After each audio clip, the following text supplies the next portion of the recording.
We all know what it means when people ask, what's your type?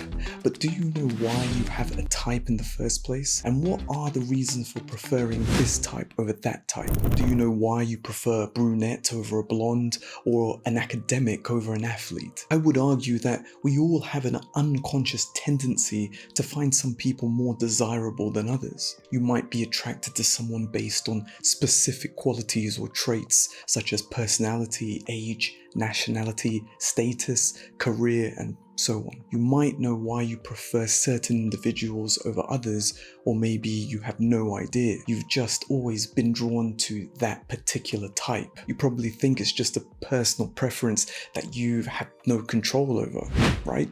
Regardless of whether you know what your type is or not, there is a very real, deep-rooted aspect of your unconscious that drives you to seek out people with certain qualities. In a way, your type refers to a preference, but the thing about preference is that there's always a rationale behind it. It's not random. If you were to say that you were attracted to people who play an instrument, for example, that would mean that based on your experiences, you have attributed playing an instrument to something positive. This means that your type is a reflection on what you value. The question, what's your type, is so interesting because it actually reveals so much more than you think. When searching for the ideal partner, you notice qualities in them that you either are drawn to or repelled by. You might be able to give logical reasons to justify why someone is your type. For example, you might be reluctant to date someone who is a heavy smoker because of a family member who also smoked heavily and had health issues. You might be drawn to someone who is sociable because you value your friendship group. Underneath the logical argument that you might give to justify your type, there is a deeper unconscious motivation, which is a window into your psyche. Your type is always a reflection of you. I'm Daniel, and with over 10 years of experience in the mental health field and a lifelong student of the unconscious mind, here's a deeper perspective. Impression management. On a deeper level, your type may not only be determined by who you think is most suitable for you. Your choice of romantic partner could actually be based on how you want to be perceived by others. In fact, this phenomenon is known as impression management. It refers to the conscious or unconscious attempt to influence people's perception of you. We all do it. For example, you might speak more casually with a group of friends than in a job interview. You might post things on social media to convey a certain image or persona. Maybe subtly mention your salary or job title in a social setting to influence other people's opinion of you. And in some cases, you might be unconsciously drawn to a type of person based on an image you want to portray. For example, you may want to be seen as successful or powerful and choose a partner who is in a respected, high-paying job to reinforce your own status. In the same way, if you want to come across as sophisticated or cultured, you may choose a partner who has certain interests or values that align with a particular social class or community to reinforce your own reputation. The obvious problem is that you might choose a partner who makes you look good, but is not actually a good match for you on a personal level. Let's go deeper. Emotional regulation.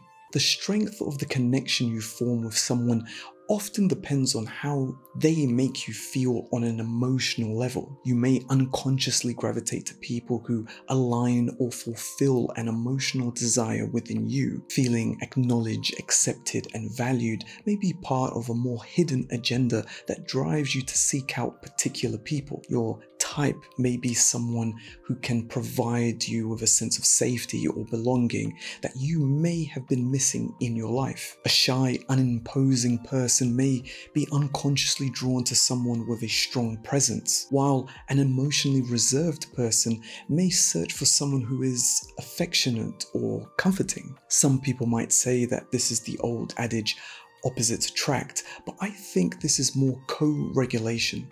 You use other people as a way to keep emotionally regulated and balanced. Opposites won't attract if both people want more of what they feel to be familiar. We've all seen people date exact copy of themselves, but again, this is still more co-regulation. You might try to compensate for your own weaknesses by being with someone with qualities that you lack, or avoid any change and keep to what you feel is familiar, both of which unconsciously fulfills your need for emotional stability. Here's another perspective: the wrong types. Your unconscious mind holds far more power than you give it credit for. It has the potential to influence your behaviors, beliefs, and decisions. But your unconscious mind can be both beneficial and harmful. It can sometimes lead to decisions that may not necessarily be the best for you. The unconscious often seeks to protect you, even if it may be detrimental in the long run. This would be something like a decision that is made out of fear, or an irrational response designed to keep us safe, but ultimately it results in further harm. A sobering question you could ask yourself might be, is my type wrong for me? Does your type stem from an unhealthy perspective or influenced by your insecurities and fears? It might be that you don't think you have a type, but you constantly find yourself in the same type of relationships. Your type might even be someone that you know you don't have a future with. It could be less about your type and more about patterns or cycles that you play out with every romantic partner. To play out this cycle, you may find it easier to connect to the wrong types because unconsciously you might want to protect yourself from heartache, disappointment, or avoid the challenge of meeting someone else's expectations. It could be that short-term relationships are better than the burden of commitment. A problematic and unstable partner might hide your inadequacies or fulfill your need to rescue and save people, making you feel needed. Maybe a partner's wealth and success covers up your own low self-esteem, or maybe you place a lot of value on your own achievements that may have become the central part of your identity. The reason why you have a type often resides below the surface, beyond conscious awareness, and usually related to experiences with your caregivers in early childhood. Let's go deeper into this one. But before you do, if you found value in this, don't forget to like and subscribe. Daddy and mummy issues. The concept of daddy issues or mummy issues may be cliche, but fundamentally it refers to how your early experiences with parental figures have shaped your beliefs, expectations, and patterns in relationships. In essence, your type might be a way of avoiding or replicating the relationships you had with your caregivers. In other words, you are either running away from or towards someone based on formative childhood dynamics. Just to be clear, running away or towards a certain type is not about good or bad, right or wrong. The goal is awareness. You might have had an emotionally or physically absent parent, which sparks a desire for a partner who is emotionally distant.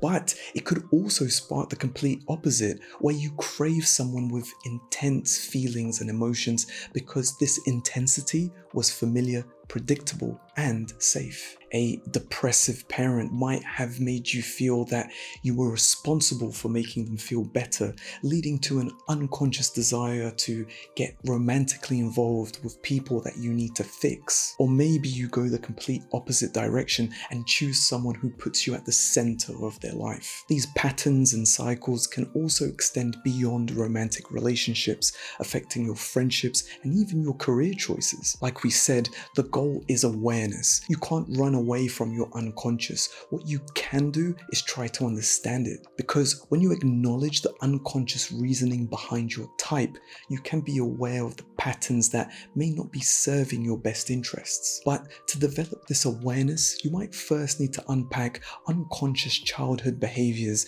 that may be holding you back from forming healthy romantic relationships. You're going to want to watch this video.